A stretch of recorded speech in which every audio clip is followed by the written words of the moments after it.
राज्यातील पूरग्रस्तांच्या मदतीसाठी राज्य सरकारी चतुर्थ श्रेणी कर्मचारी 50 कोटी देणार, तर सिद्धिविनायक ट्रस्टकडून मुख्यमंत्री सहायता निधीला 10 कोटींची मदत। राज्यभरात अतिवृष्टीमुळे 1 कोटी 1 लाख एकर शेतीचं नुकसान, पंचनाम्यांचं आव्हान असून दिवाळीपूर्वी मदत करणार, नुकसान भरपाई वाटप सुरू, कृषीमंत्री दत्तात्रय भरणे यांची माहिती। मुंबई पालिकेची प्रभाग रचना 6 ऑक्टोबरला जाहीर होणार, तर निवडणूक प्रक्रियेला वेग, 1 जुलैपर्यंतची यादी ग्राह्य।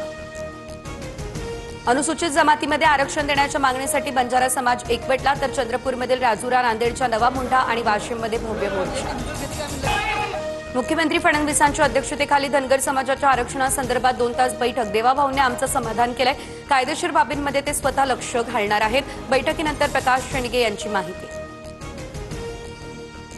लॉरेन्स बिश्नोई टोळी कॅनडामध्ये दहशतवादी संघटना म्हणून घोषित, संपत्ती जप्त करण्यासह खातीही गोठवली जाणार, भारतातून बिश्नोई टोळी ऑपरेट होत असल्याचा आरोप।